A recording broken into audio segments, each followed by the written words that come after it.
It's time for the Douglas Coleman Show.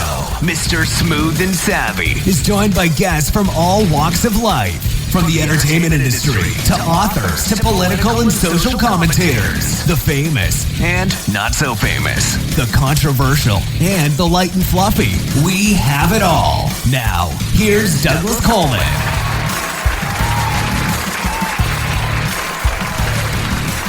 Well, hello there, hello there. Welcome to the Douglas Coleman Show. It's me, of course, Douglas Coleman. This is going to be a very fast intro because the show ran rather long, and I hate cutting good content, so we'll just be quick about this. Two guests today. First one up is David Essel. David is a life coach and a counselor. He's on his 10th book called Focus, Slay Your Goals.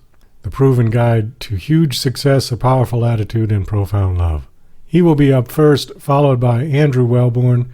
Andrew is a radio talk show host as well as a California Department of Corrections officer. And he's also a singer-songwriter. And we're going to be featuring his track, Born American Pride, at the beginning of his interview as the intro. So stick around. We will be right back with David Essel.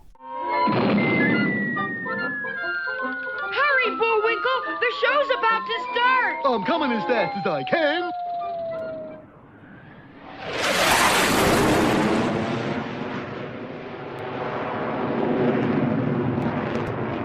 And now... Hey, Rocky! Watch me pull a rabbit out of my hat. Again? Nothing up my sleeve. Presto! Ooh, don't know my own strength. Now here's something we hope you'll really like. Okay, please welcome to the Douglas Coleman Show, David Essel. Hey, David, how are you? Douglas, great to be with you today. Thank you for coming on the show. I appreciate it. You've got lots of books out. You've got a new one called Focus. Is that your 10th book? Is that correct? Well, actually, we have a newer one than that, Douglas. Love and Relationship Secrets That Everyone Needs to Know was just released several months ago. Oh, okay. So we've got a ton of books out there, and they're all in the world of personal growth, helping people achieve goals, move forward, etc. Okay, well, let's start there because there are a lot of people out there who claim to be self-help people, claim to be life coaches. They can turn your life around. And one of the things that intrigued me about your bio was it said the myth of positive thinking, because I keep hearing that positive thinking is really the key to success in whatever it is that your goal is. So tell me what you mean by the myth of positive thinking. Yeah, Douglas, and I have to tell you, this is an interesting turnaround for me because for the first 17 years or 16 years of my career, from 1980 until 1996, I was out there telling people that it's all about your mindset. Whatever you believe you can achieve. And I was telling all of these lies. It's not true. You can believe all you want that you deserve $1 million. It doesn't mean you'll make it in a lifetime. And so in 1996, I had this life-changing interview with probably the most intelligent and loving person that I've ever met in my life. He's passed away, Maharishi Mahesh Yogi. Oh. He's the founder of Transcendental Meditation. Okay. And in an hour interview, he did it in the most loving way possible, telling me that I was full of crap. that you can have positive thoughts all you want, but they're not going to change your life if you don't do something above and beyond positivity. So we came out with our first #1 best-selling books. Now, I've been writing books, Douglas, for 25 years. And our first one that went #1 was 5 years ago. And the title was Positive Thinking Will Never Change Your Life, but this book will. The Myth of Positive Thinking, the Reality of Success. And what we did was, from my work with Maharishi in 1996 until today, or until the day that book was released, we put together all this compilation of information and facts, experts besides myself. I think we had 12 other experts that wrote their story in the book of how things like the law of attraction are ridiculous, amateurish, kindergartenish, that you can be a positive thinker all you want, but it's not going to stop life from coming at you, whether it's addiction. You know, my God, and how it turned around for me, Douglas, was, and this is what Maharishi did for me. During a break in our interview, he said, "You seem to really love positive thinking and affirmations." And I said, "Absolutely." And he said, "Do you say your affirmations daily?" I said, "Oh, yeah. You know, I follow my gurus and I've got this thing." So he goes, "What's your favorite affirmation?" And I had said this affirmation for 16 straight years, multiple times a day. I am David Essel, a child of God, happy, healthy, and sober today. And he looks and says, "Are all those factual?" I said, "Yeah, I'm a child of God, happy, healthy, sober." Sure they are. He goes, "Okay, as long as your words are factual, keep saying them. But if you're saying things that aren't true, you've just shattered your own integrity." Now, the interesting thing about that, Douglas, is that during that time, I was a raging alcoholic and cocaine addict. So my affirmation was a lie. I was telling myself every day I was sober because it made me feel good at 7 a.m. that I would wake up and go, "And I'm sober today. I'm a child of God." But then at 8 o'clock every night, I'm drinking. So obviously affirmations weren't the answer, but I got caught up in the hoopla. You know, when the book The Secret came out in 2007 or so, that's where people started jumping on this bandwagon. You know, the law of attraction is everything. Whatever you put out in the universe must return in kind. It's just such nonsense. And as a matter of fact, one of the stars of The Secret, Douglas, his name is Dr. Joe Vitale. In the Secret, it says that he was homeless. He imagined checks coming in the mail, and he became a millionaire. So when I had him on the show, I know that wasn't true. I said, "Joe, this is amazing. You got to tell us whatever you're doing to get checks in the mail and to become a millionaire while being homeless." And he started laughing. He said, "Well, they left out most of the story." I said, "Oh, no kidding, right? What's the story?" He said, "I was homeless. I've always had an attitude that I was going to be rich and successful and all that." He said, "But David, it didn't happen until I worked for year after year after year, 7 days a week, 14 hours a day, and I made my first million." So he said they got part of it right. I was homeless and I became a millionaire. They just didn't tell how it happened. And that's my concern with like The Secret and the law of attraction, Douglas. And so we say 20% of your life should be mired, enveloped in positive thinking. What you read, especially first thing in the morning, what you listen to, what you watch is crucial for success, but it's only going to bring you 20%. 80% of the rest of the people I've interviewed, bodybuilders, neurosurgeons, multi-trillionaires, you name it, who are successful, they all say the same thing, Douglas. We worked our butts off to get here. I don't think there's anybody, unless you hit the lottery. I've never met anybody who wasn't successful, or who was successful, who wasn't driven and who wasn't, I don't want to say workaholic, but they're definitely motivated and they're definitely always trying to change things. They're never satisfied with the way things are. Constant change. Would you agree with that? Yeah, that's like a really important part of being a successful individual, is being able to, like right now, what we're going through. You know, the people that are not successful are bitching and complaining that this shouldn't be happening and that this should happen and this shouldn't and everything else. And the successful people are just doing their work. You know, it's like kind of easy. We change our focus. We go, oh, okay, because of this pandemic, X used to work and it doesn't now. So I better find a Y and a Z. And that's what successful people do. You know, they may get frustrated, Douglas. You know, successful people aren't perfect. They may go, oh, this stinks. You know, the social distancing is killing my business, or the X is diminishing my business. But then they go and look for solutions. And I think that's the key here, you know, is that those people that are ongoingly successful, whether it's with their bodies, their money, their relationships, their career, their service to their country, their relationship with God, whatever it is, it's got to be worked on a daily basis. You know, it has to be practiced to be good. And you know, we have webinars that we teach on all different kind of topics. And one of them that we teach on a regular basis is how to write a book in 30 days. Well, I teach that course because I used to take 1.5 to 2 years to write a book. And then over the past 25 years, I've found all of these ways that you can put out an incredible book in 30 days if you want to. So that's even, where I was 20 years ago, the whole philosophy was, it takes at least a year to write a good book. And that was the whole mass consciousness. Society used to tell us that. And then as we evolve, we can start to say, wait a minute, I can take this model and change it, make it more effective, easier to follow. And right now, during this time that the world is struggling, successful people are constantly thinking of new ways to innovate, not to sit still and wait. Anyone who is an entrepreneur right now that's waiting for the pandemic to end in order to reopen is screwed. I mean, they're literally screwed, because not only when it opens, we have no idea when it might open. The whole country open wide up again. I mean, I'm in the state of Florida, and we just had a record number of cases yesterday, for God's sake. Yeah, I saw that. So who knows? Yeah, who knows when we may reopen, but people who are successful aren't waiting. They're trying different things. Some things will work, some things won't work, but they're not sitting still, Douglas. And I think that's an important point. Do you think this pandemic is a reset moment for our world, our society?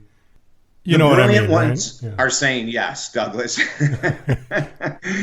Those who, are aware of life philosophy and human nature and, are saying, yeah, this is a great opportunity. Myself even, you mentioned the word workaholic.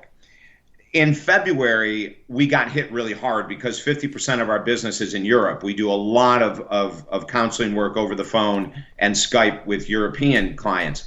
And in February, they got hit and we lost every European client. I mean, they're still in London, they're still closed down, and several of my clients have come back, but not all of them.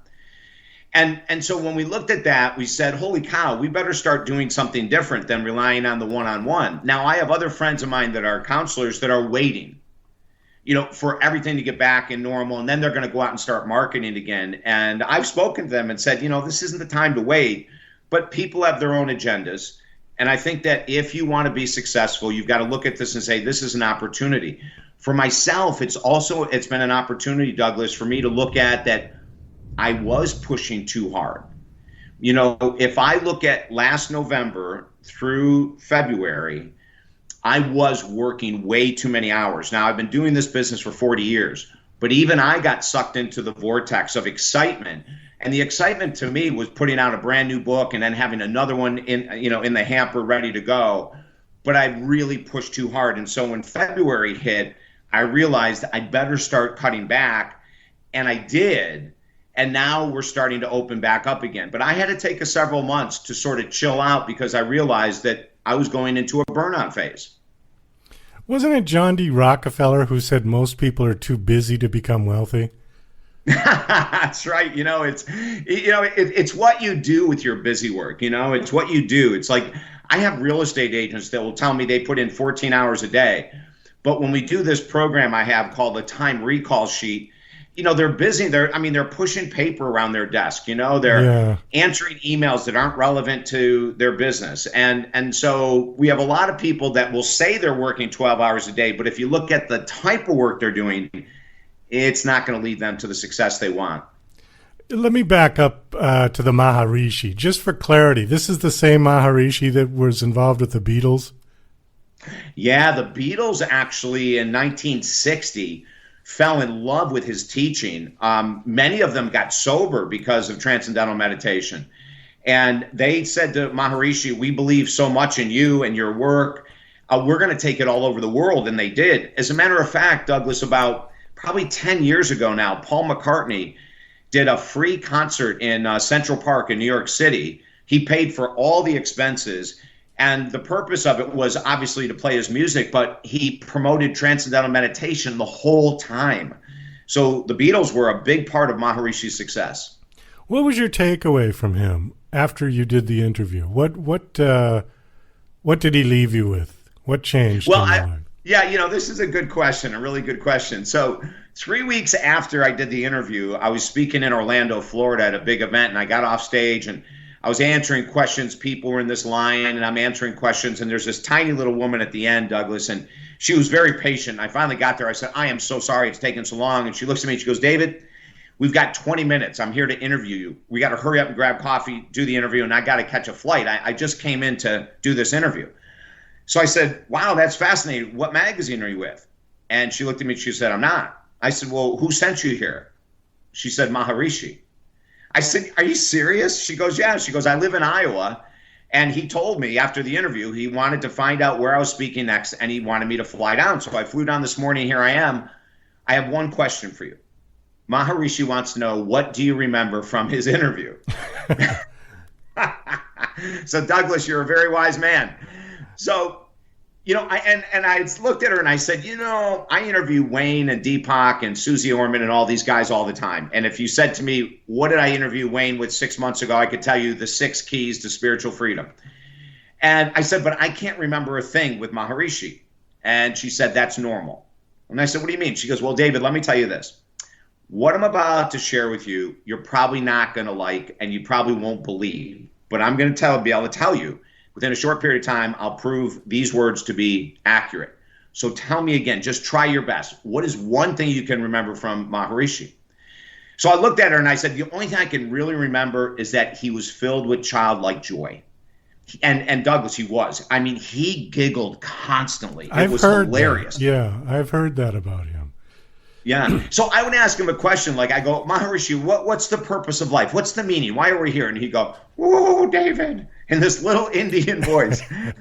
And he would start cracking up. And he'd go, that's such a good question. And he would just keep laughing. And then he would give me an answer, right? So I said to her, I go, the thing I remember most is his incredible childlike joy. And she looked at me and she said, okay, this is the part that's going to be hard to hear. The reason you remember that is you have no joy. And I looked at her and I said, what are you talking about?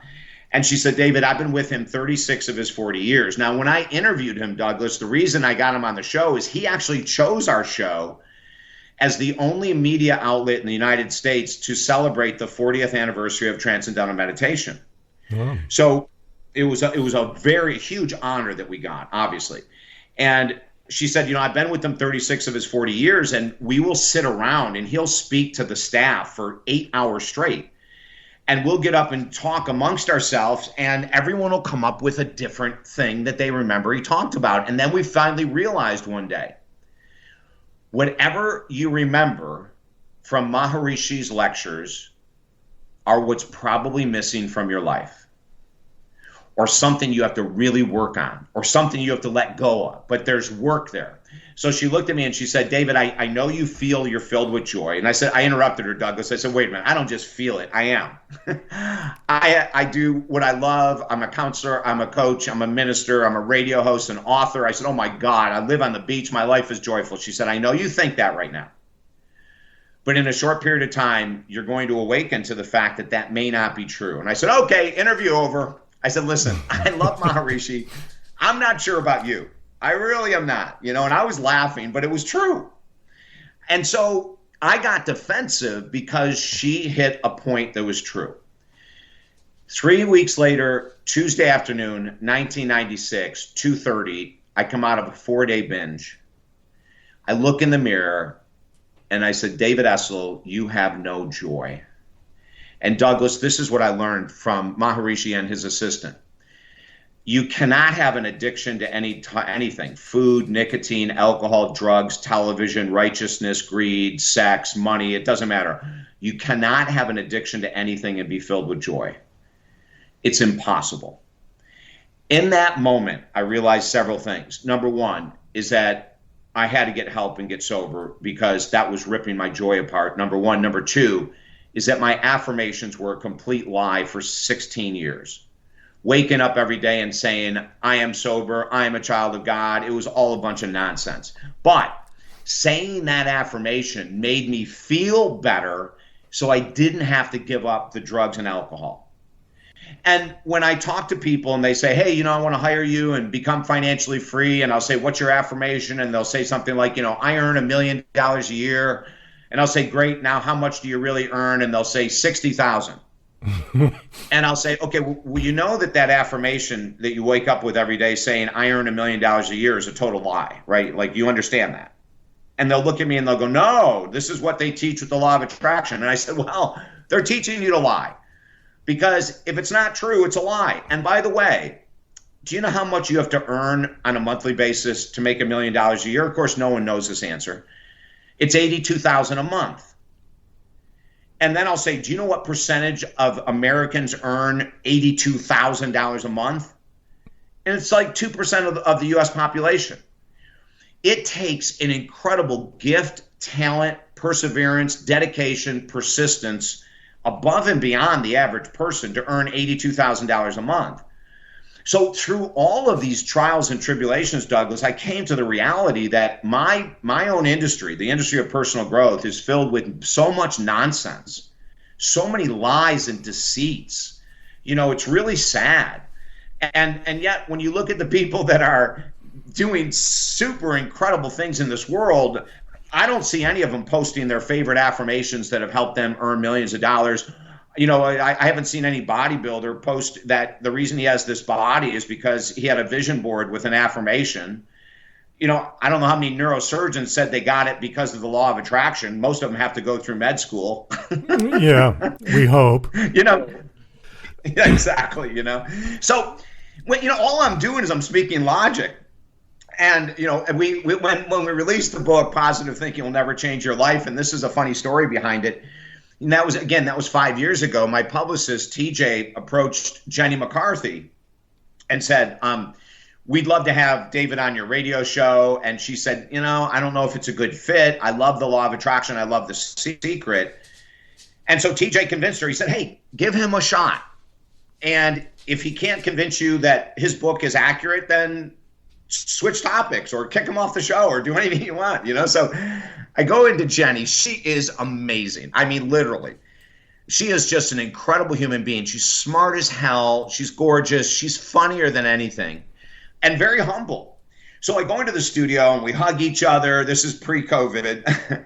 We hug each other and she said, oh, you know, I'm looking forward to this, David, but I don't know if I'm going to side with you. And I said, that's fine. You know, let's have a great conversation. So she opened the show like this. She said, gang, I've got a very interesting guy who's my guest today. His name is David Essel. You know how over the years I've told you all how much I love positive thinking and the law of attraction. Well, David said it's all rubbish. So this is what I'm going to do. I'm giving David Essel 3 minutes to sell me. At the end of 3 minutes, I'll give him a sign. He'll stop talking. And then I'll either say, this is great, or we'll change topics, or we'll end the interview. And she was laughing. I was laughing. I said, awesome. Give me 3 minutes. She said, go. And I rocked it, Douglas. And at the end of the 3 minutes, she was shaking her head, turned to the microphone and said, ladies and gentlemen, I can't believe it. Like, this guy really knows what he's talking about. I fell victim to all the mass hoopla around the secret, but David just explained why it's a bunch of rubbish. Now I'm going to make this declaration. David Essel is the new leader of the positive thinking movement. And Douglas, that was such a boon, not just for me and my book. It was a boon for all counselors, life coaches, therapists, healers in the world of personal growth to awaken and to realize that we've been bamboozled. You know, and I love Oprah, but, you know, when you have someone that powerful that's promoting something that's ridiculous, like The Secret, then you're going to have millions of people want to follow it just because there's a person with a huge name, a star name. Right. You know, and I have nothing against Oprah. I love her. But, you know, when she made that declaration that, you know, this book is it set the wave in motion for many people to be misled. And, you know, in our books, we it's not just my opinion. You know, I have so many other experts I bring in to write about these fallacies. Now, if you wake up in the morning and you have an affirmation that says, I earn $1 million today, and you win $1 million for whatever reason. Well, first of all, if it's a lottery, you had to go and buy a ticket, so you had to do something. But I would say that's just simply called a miracle. You woke up and you said, today I'm going to win $1 million. I accept $1 million. And you go to the store and you buy a ticket and you get $1 million. Well, that really isn't from the law of attraction or the power of your mind. You can call it fate. You can call it luck. You can call it, well, I walked to the store, I bought the ticket, and I got $1 million.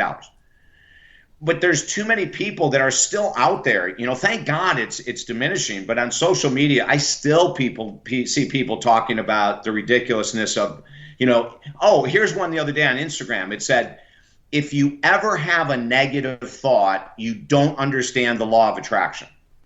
Now, if you don't have a negative thought, you're dead. Everyone has negative thoughts, and there's nothing wrong. As a matter of fact, anger, rage, insecurity, low self-confidence, low self-esteem, these are all things to work through, but they're not we don't just banish them. They're important teachers in our life. Guilt and shame are great teachers. So when we say we should only be thinking positively, that sets people up for a lot of failure. I've met people in the past, and I'm sure you have, who seem to have no self-doubt and no guilt. And most of the time, I couldn't stay in the same room with them because they were so, to use the word, they were so obnoxious. Yeah. You know, I think that everybody needs to have a certain point where they realize that they're a human being as well. They may be greatly successful. They may be super good looking, whatever it is. There has to be a certain point of humility. Otherwise, you become sort of a god within your own right. Yeah. You know, that word humility is beautiful. We can easily see how humble people are. All you have to do is say, when was the last time that you reached out and asked someone for help? When was the last time you hired someone when you couldn't overcome a challenge on your own? And humble people do it on a regular basis.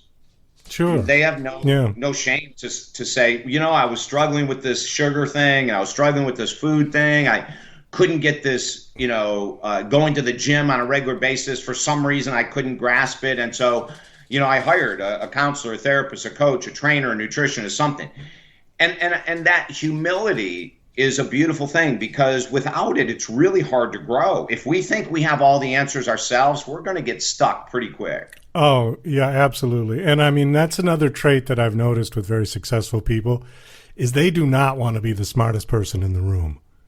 They want to have people around them who are smarter than them so that they can learn, so that they can decide which way they're going to go with things. They always ask for help. They never think, I'm going to do it all on my own. Every bit of this I'm going to do. No, they delegate. They say, okay, you're going to do this, you're going to do that, and I'm going to watch. And they learn that way. Exactly. That it's such a beautiful thing. We ask our clients, or we recommend anyway to all of our clients, that they have at least 3 people in their circle that are far advanced in some area of life. So we think every person should have 3 people as friends, we'll say, or mentors, or whatever the word is you want to use, who have a lot more than you do going on in any area of life. Maybe they'll have a lot more money, then maybe they'll have a much better relationship, maybe they'll have a much better body or a much better career path or something. And when you start to bring in different people that have strengths and traits much better than yours, it gives you incentive, what you said earlier, to ask questions, to learn, to grow. Right. And then the odds are they're going to be able to pick up some things from you if it's so in their world of interest. But it's more important for us to have people that we can look up to that have achieved more. And then as we achieve more, we should be looking for people that have more, and I'm not just talking materialistic things. I mean, even someone that has more inner peace. There's a great technique we teach in counseling. It's called emotional regulation. Very, very fancy term. And all it means is that we are in control of our emotional response to the world. If you're lucky enough to have someone in your life who's so wise that they pick and choose the 10% of their life to be frustrated with, oh my God, find someone. Because most of us look to complain about 90% of what's going on. Yeah, some higher than that. Yeah, right? Isn't it true? So you find someone that, you talk to and you go, hey, how's your day? And they go, it's going fine. A little frustrating. There was a traffic accident. I missed my flight, but I just rebooked for tomorrow. That's the type of person you want versus the person who goes, oh my God, I was halfway to they come up with this huge story. And then because I missed the flight, all these other things are screwing up. Well, you can find that on any corner. You can find people that already complain about their partner, the government, their doctors, whatever. You'll find people complaining constantly. What I encourage my clients to do is Find people that know how to emotionally regulate. It doesn't mean they don't get frustrated, angry, upset. It just only happens 10% of the time. And the rest of it, they take a big breath and go, okay, well, that sucked. What do we do now? I mean, some people can get upset over not finding a parking space at the supermarket, and it ruins their day. And right. I always laugh at people like that, because if that's the worst problem you have in this world, your life isn't that bad. And, if Douglas, if you take that last statement, most of us, not all, but most of us living in the United States have very little to complain about when you think about the need for shelter, the need for food, the basic needs being covered. Yeah. I mean, right? I mean, there are people in our country that are struggling for food, struggling for shelter, absolutely. And I'm talking not just about the homeless that choose to be homeless, but I'm talking about displaced families and displaced children. And God, it's, there's pockets of the U.S. that just are really sad. Most of us, though, have the essentials to survive. And that's really the basis. You get the essentials to survive, and then you move up to the next level. And of course, it's called the hierarchy.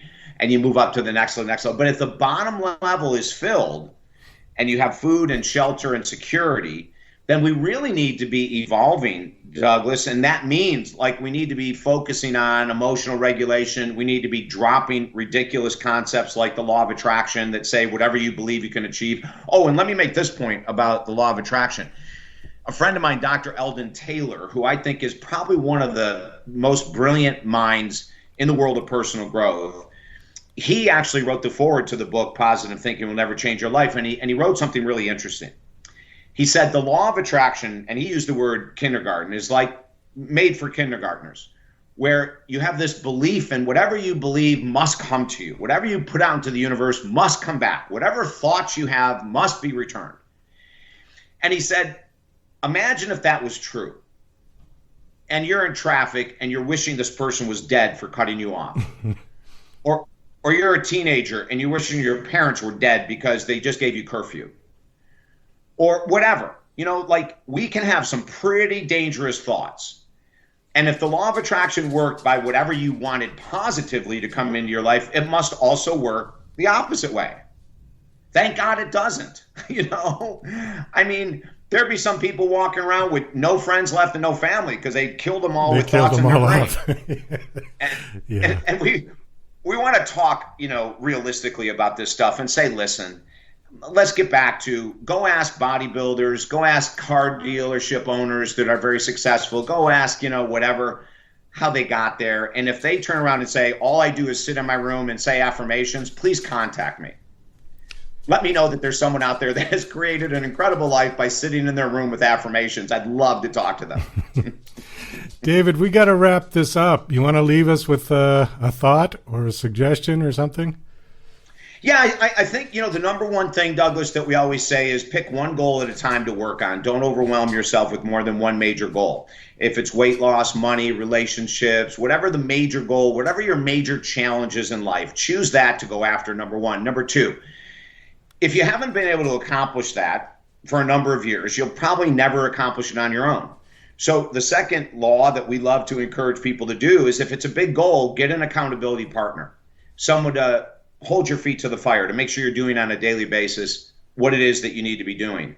And if we just follow those two tips, choose that goal that's really creating frustration in your life, hire someone if you must to help you radically change your life. If you just follow those two steps, 365 days from now, you can have a total different existence. Oh, super. What is your website that people can come check out? Yeah, it's really easy, Douglas. Talkdavid.com, T-A-L-K David.com. There's free stuff there. There's all my books, all of our programs. You can find everything at talkdavid.com. So enjoy yourself as you go through the site. My guest is David Essel. Thank you so much for coming on. This was a real pleasure talking to you. I had a great time, Douglas. You have a great rest of your day. Take care now. Bye-bye. You're listening to Mr. Smooth and Savvy right here on the Douglas Coleman Show. We'll be right back after these commercial messages. Hi there, this is Stuart Epps, record producer. This is my story about Elton John, working with him in those early years, going back to 1967 at Dick James, all the amazing tours, those first recordings, going through to Rocket Records.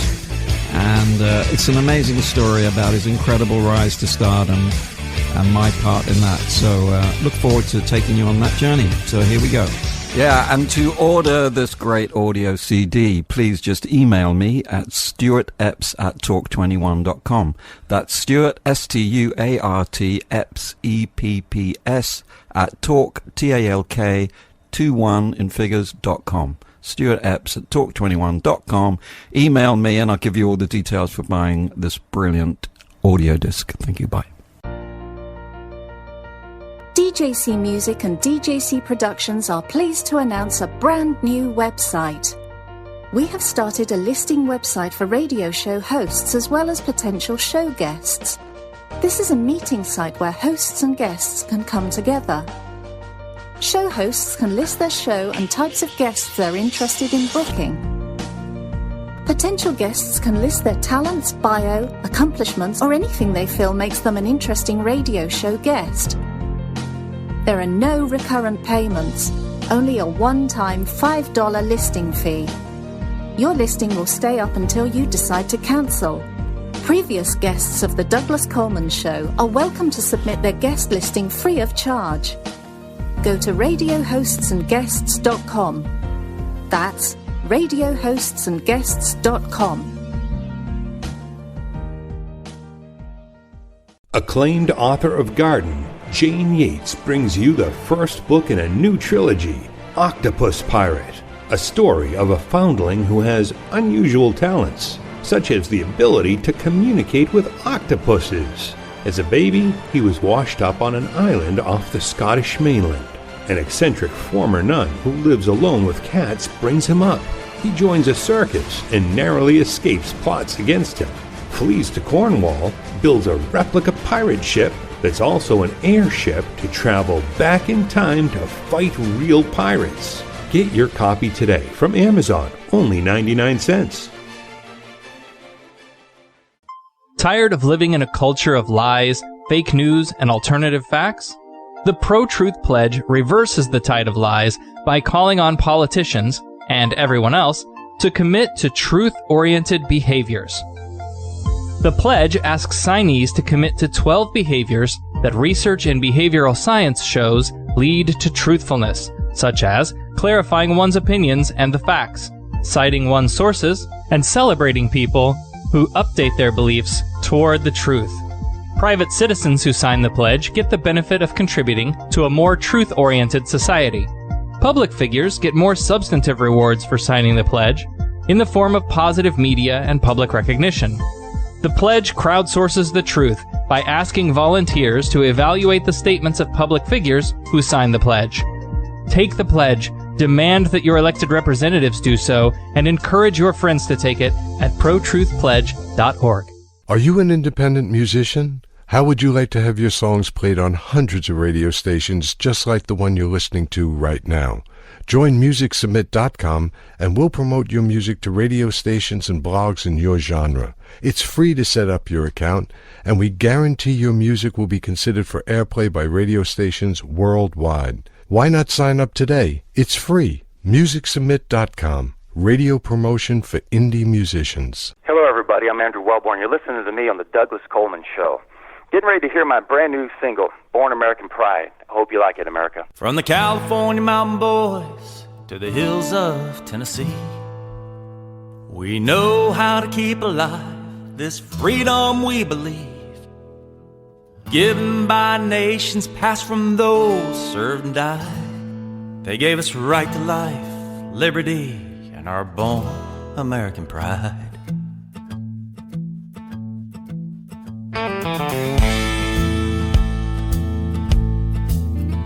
Well, we've heard it out of Congress, these things we didn't like. Tearing down a nation, tearing down rights. Groups filled up with corruption, groups filled up with them, taking all they earn and give it to their friends.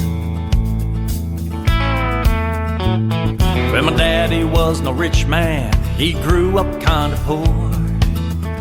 Took advantage of his liberty, gave his family more, and he taught me how to work hard, take the chances that I seek, do my part, don't make this country weak.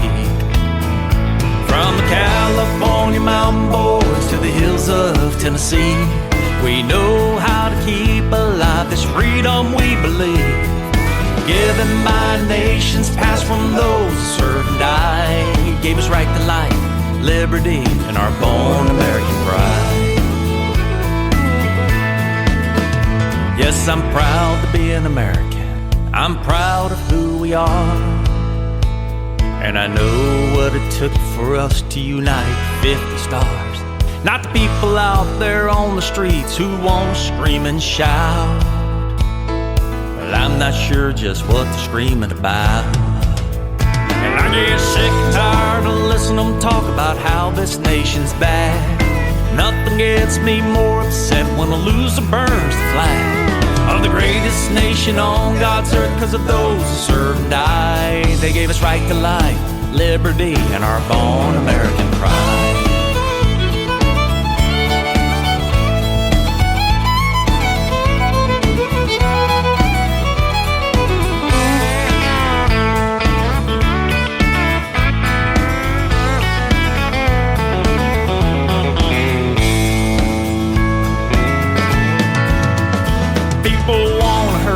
Country, they wanna hurt it bad, but we've got this Constitution and it really makes them mad. All you naysay non-producers out there really causing all this mess. This nation's built and defended by our best, and they shot the skies at Pearl Harbor, stormed the sands of Normandy. Across the fields out in Gettysburg, they marched so gallantly. Men who fought for freedoms, men who fought for rights. Let's bow our heads and pray for those souls tonight. From the California mountain boys to the hills of Tennessee, we know how to keep alive this freedom we believe, given by nations past from those who served and died. Gave us right to life, liberty, and our born American pride. From the California mountain boys to the hills of Tennessee, we know how to keep alive this freedom we believe, given by nations past from those who served and died. Gave us right to life, liberty, and our born American pride. They gave us right to life, liberty, and our born American pride.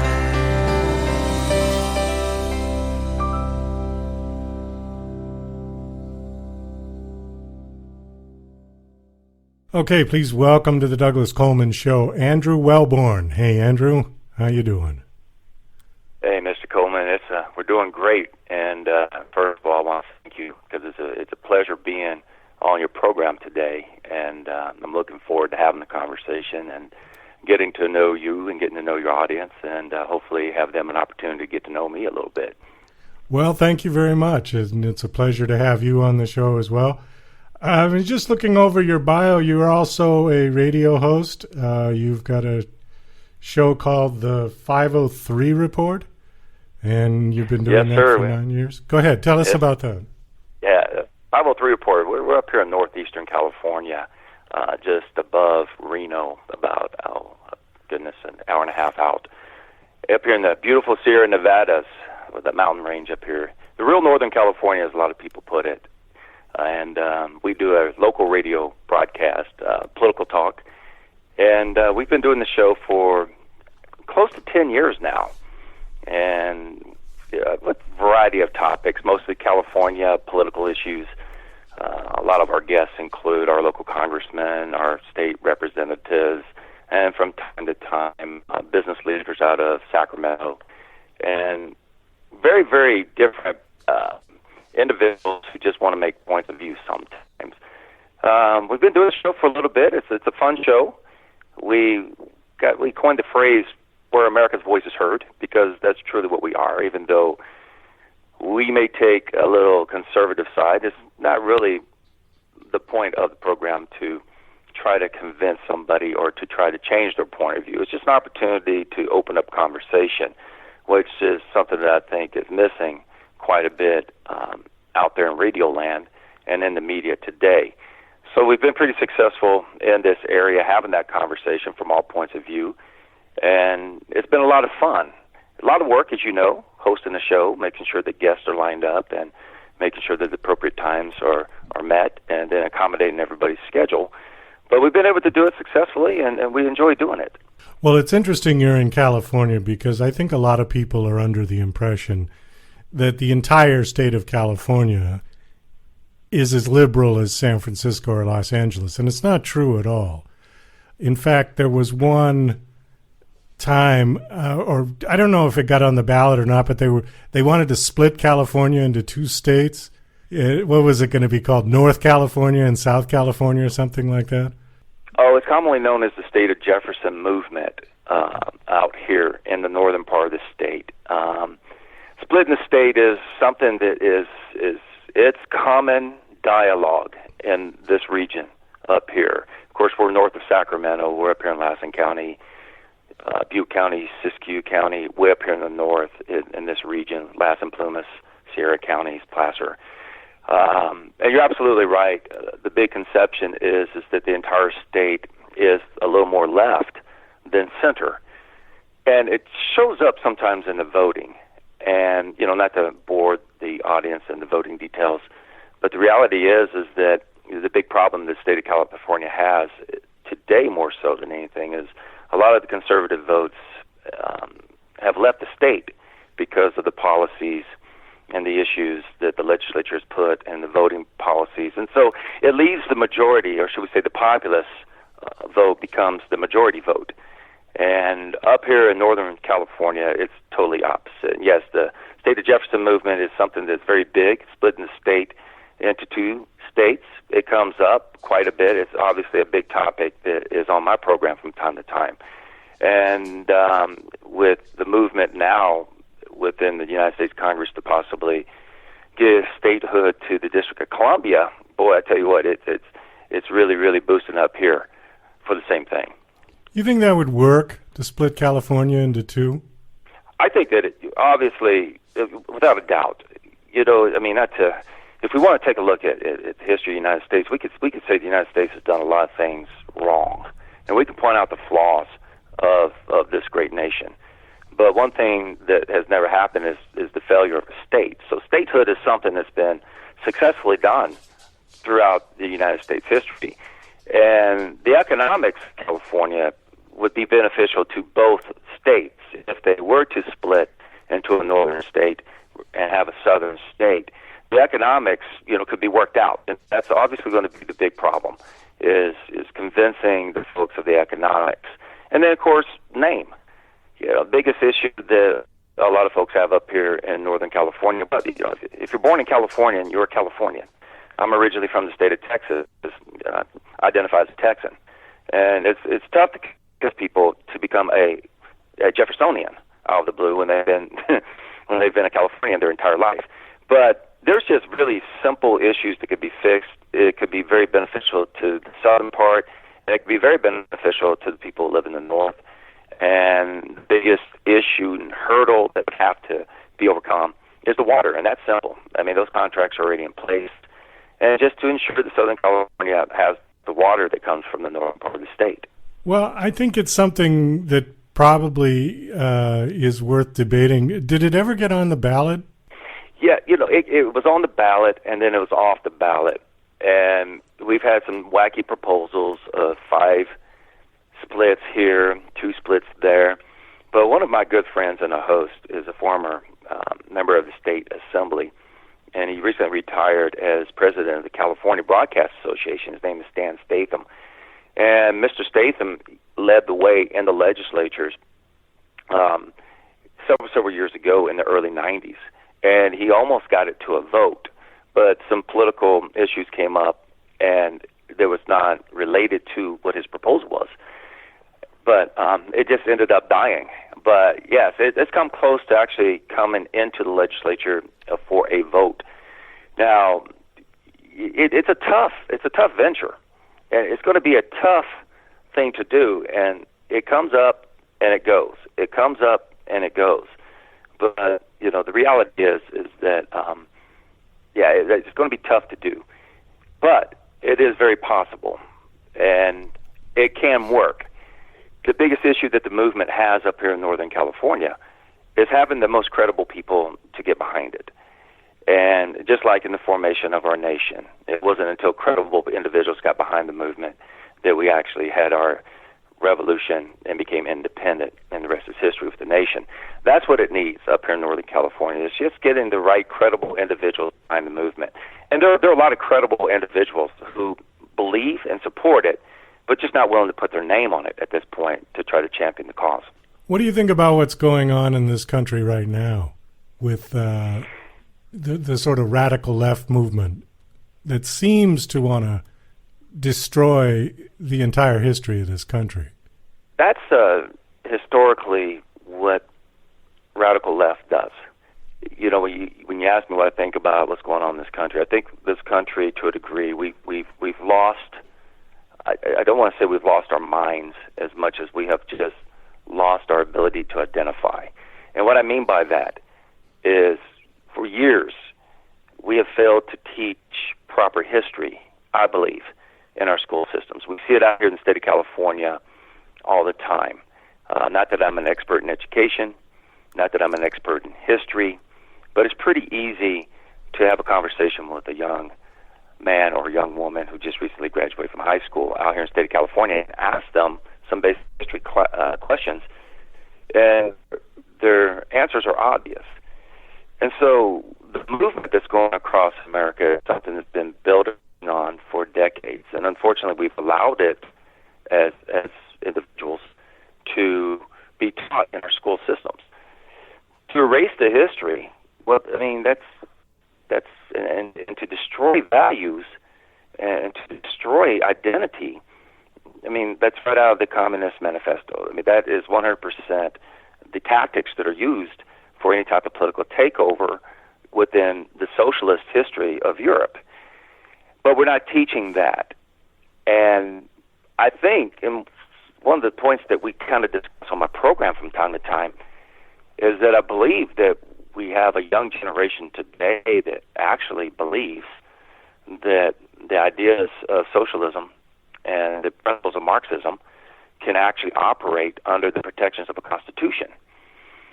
And yeah, I understand a lot of the emotions and the issues that young folks are going through today. And the reason I say that is because I was very young when I migrated out to the state of California. And I remember how tough it was back then, but opportunity was readily available, should I say, out here in the state of California. And when I go back to Nashville and I talk to a lot of the young interns that are working with the groups of people that I'm working with out in Nashville, they always have the question about California. They have that yearning to move out to California. And I don't have a lot of advice to give a young individual today to come out to the state of California because it's tough. The economics are tough. The cost of living out in the state of California is tough. And nothing's free in America. We always talk about that. But America is tough. California is tough. Nothing's free in California, even though a lot of people want it to be free. But the reality is that the opportunities for young folks out here in the state of California, and I'm sure it's the same across the nation, is just not as ready as it was back when I was a young man starting out in this great state. You also are a corrections officer in the Departments of Corrections, is that correct? Yes, over 25 years I've given my life to the service of the great people of the state of California within our prison system. Of course, there's a lot of experience that I fall back on working firsthand with, or should we say, seeing the results of policies and individual thought or lack of thought of individuals that are caught up in some of the mindsets that are being implemented, not just in our school system, but just out there in social media and the media world today. But 25 great years. I'm getting ready to separate from this great career and move on to other ventures. And, well, I've got stories for days, and some of them I just can't tell on the airways. I'm sure that was an incredibly interesting job, dangerous probably at times. California has probably some of the most notorious criminals, and historically anyways, that were incarcerated there. Some of the most famous ones that we've heard of, Charles Manson and the serial killers, what was his name? Richard Ramirez. There was a whole bunch of them. Were you in maximum security facilities? It's funny you bring that up. I was actually spent a little time at San Quentin State Prison on death row, on the condemned row, and I'm very familiar with some of the names. Charles Manson was not at San Quentin. Charles Manson was actually at Corcoran. But I started my career in San Luis Obispo at an institution called the California Men's Colony, where Tex Watson was. And so I've had the opportunity, of course, historically, Tex Watson was infamously Charles's right-hand man. Right. But dealing with the Night Stalker, Richard Ramirez, and all kinds of notorious individuals. And, you bring up a great point. The movement across America with the criminal justice system and the reform in the criminal justice system, what we're failing to do is recognizing that these individuals are truly bad individuals. These are individuals who just choose to be how they are. They're notorious individuals that will harm people. And we're trying to paint a picture across America that everybody in prison today is just there for nonviolent offenses, and that's the new buzzword. And we like to use the word systemic now versus institutionalized. But the reality is that we're forgetting the point that there is a reason why an individual is incarcerated.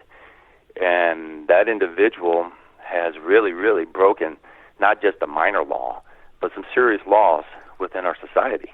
Do you think that, there is a lot of media at this point about defunding the police and, prison reform, or even abolish prison. I've seen that one. With your time in the Department of Corrections, would there be one thing that you thought was just completely wrong with the system, or do you think the system is working as good as it can be?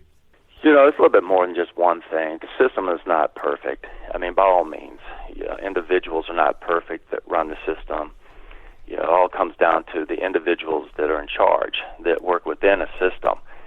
On one hand, out here in the state of California, we spend a lot of money, and there's a lot of revenue that goes into what we call programs for the individuals who are incarcerated. The money is just there. Our statistics show clearly that the success is not there. In other words, the individuals choose to be a gangbanger. The individual chooses that lifestyle. So while they are incarcerated out here in the state of California, the revenue is spent on these programs to rehabilitate the individual. But then rehabilitation has got to be a choice. And the biggest problem in society today is that most of the individuals who come to prison, first of all, some of our gangbangers, as we call it, the young gangsters, it's a lifelong goal to have that in their life, to say that they did time in prison. And I currently work up here where I'm at, up here in Northern California. It is a maximum security institution. I prefer the max joints, as we say, over the medium-level institutions. Just a preference, just my personality. I function better. I like dealing with the individuals who can be a little bit more difficult to communicate with. But the reality is that we have to recognize that individuals have to make a choice to rehabilitate before anything's going to work. And statistics that are not readily given to the public clearly show that the programs are failing and that the people of California are spending millions of dollars on. People in greater America probably have only a Hollywood movie concept of what life in prison is like, because most of us, let's face it, never go to prison. And the two that are coming to mind are Clifton James from Cool Hand Luke and Tom Hanks from Green Mile. I assume you've seen those two movies. Absolutely classic movies. And of course, Shawshank Redemption is another version that the public kind of look at as far as what they believe prison is. So who are you more like? Are you more like Tom Hanks or Clifton James? Oh, boy, I tell you what, I like this probably a little bit both. You know, there are times when you have to be a Clifton James, and then, of course, you have to be a Tom Hanks when it comes to how you view things and look at things. And, the key to this job, 100% the career. By the way, I recommend the career for any young folks. And I was talking about the youngsters out in Nashville, Tennessee. I tell them to take a look at the department's webpage.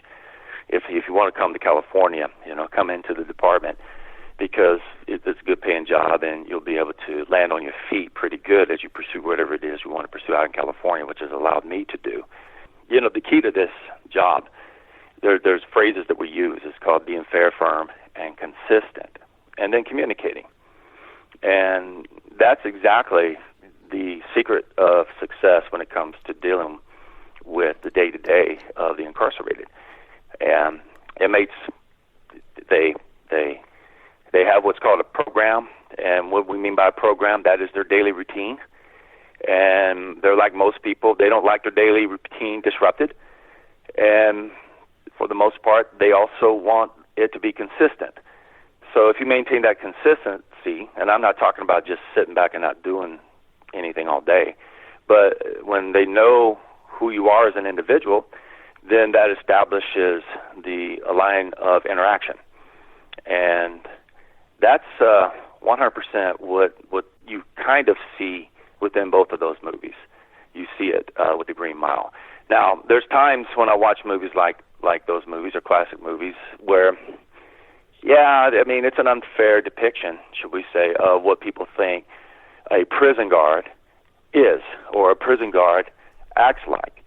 There's not too many Hollywood films or TV shows out there that accurately depict how a correctional officer interacts with and deals with the day-to-day life inside the walls of prison. One of the big conceptions we have out here in the state of California, and I'm sure it's nationwide, is that for some reason we seem to think that our prisons run like you see in Shawshank Redemption. We seem to think that our prisons are basically, I'm just going to call it a jailhouse down in Mexico. What people don't understand is that, doing time, as we say, in California has got to be probably one of the best places to do time as a criminal, probably in the world. I think most people would be shocked if they took a tour, and we encourage it.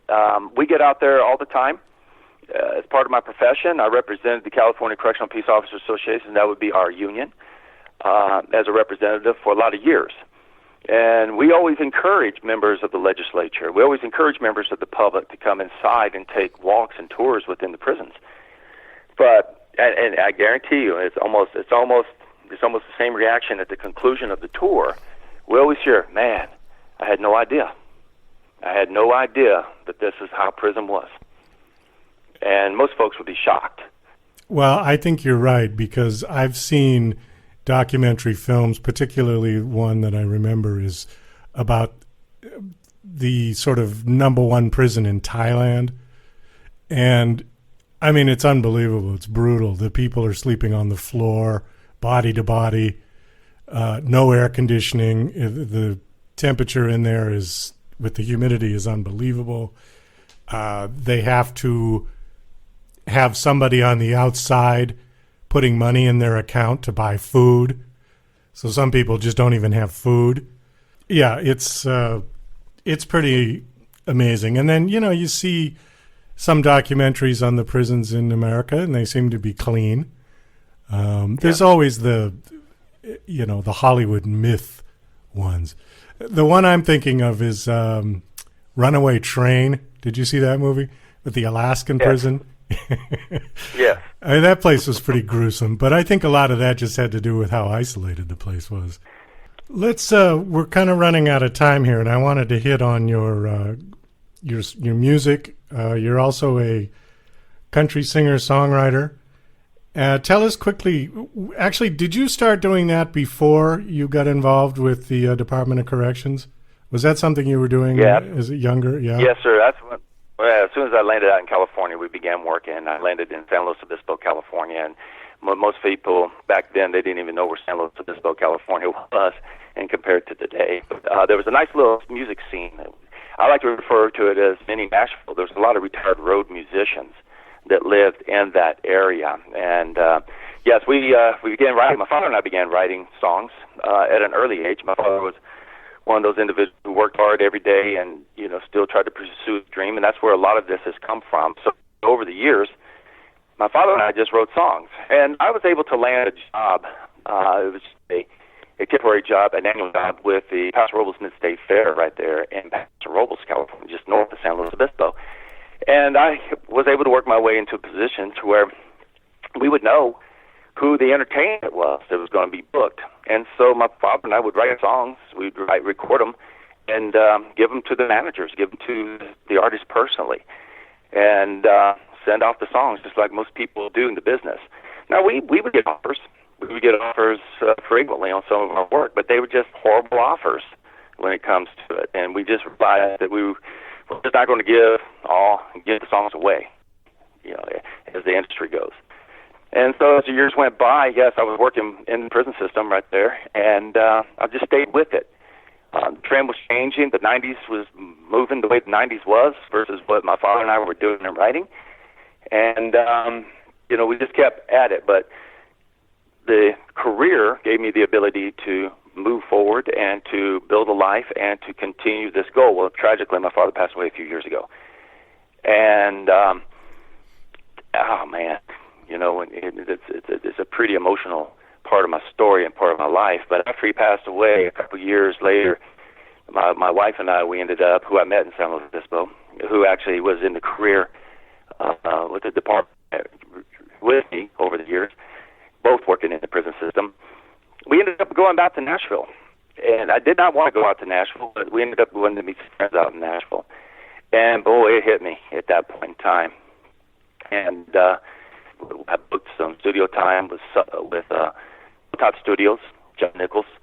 And, man, we came back, and rather than just let these songs just die on the vine, I decided that I was going to try to revive them, go back and record them and see what happens. And that's where we are today. And we've had 6 of them. We're ready to go back to Nashville earlier this year to finish 3 more for a total of 9. But, the virus issue has basically stopped everything just like it stopped everything. And so, yes, we're very, very excited about what we're doing with the music. And the song is absolutely the last song that my father and I collaborated on and the last song that he heard before he passed, which is why we're going forward and leading with it. My guest is Andrew Wellborn. Thank you so much for coming on. It was a very good conversation. Best of luck with everything you're doing with your music and with your job at the Department of Corrections. Thank you very much. It was my pleasure. To the